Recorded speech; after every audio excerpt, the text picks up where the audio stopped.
Hello everyone, this video we are gonna talk about HDFC bank. ये कोई bye या cell recommendation नहीं है। आई थिंक अगर आप 5 साल पहले का इसका अप्रैल 2021 का प्राइस देखेंगे, इट इज़ अराउंड 705 715 के आसपास।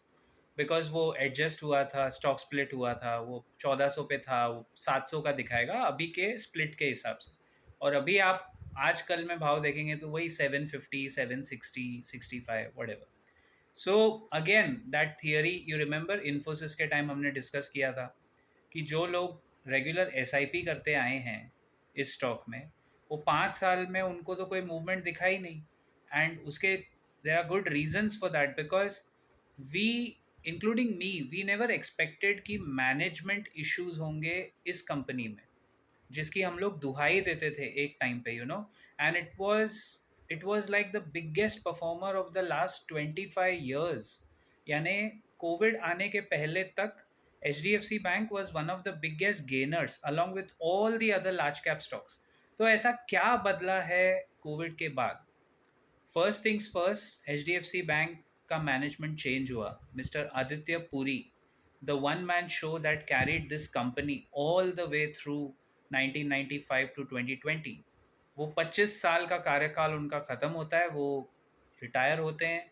And then Jagdishan comes, and हमको गोली ये खिलाई जाती है इन्वेस्टर्स को कि अरे ये तो बहुत नेचुरल ट्रांजिशन है, nothing is gonna go wrong, HDFC bank has very strong processes and principles and blah blah blah blah blah. मतलब एक टाइम पे तो ऐसा लगने लगा था, वही वही थियरी, वही मेरा प्रॉब्लम, होलियर दैन दाव। जो इंसान या जो कंपनी ये कहे कि हम तो होलियर दैन दाव हैं, आप समझ जाओ वहाँ सबसे पहले लफड़ा उधर ही निकलेगा। भाई आज के ज़माने में कोई दूध का धुला हुआ नहीं है, और जो लोग हैं वो दूसरों को आके कभी बताएंगे नहीं कि हम हैं ऐसे लोग, और होंगे, बहुत कम होंगे।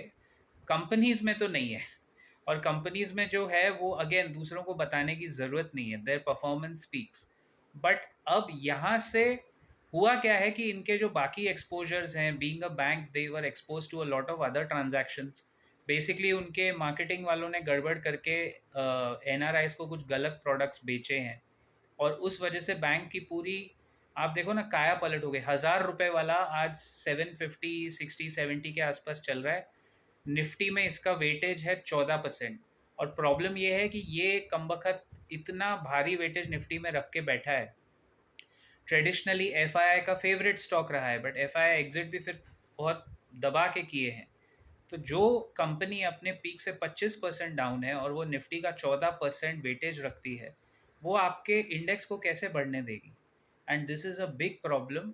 We have to treat large caps as positional trade, and we have to ensure that our money goes via SIP in mutual funds that are growth oriented.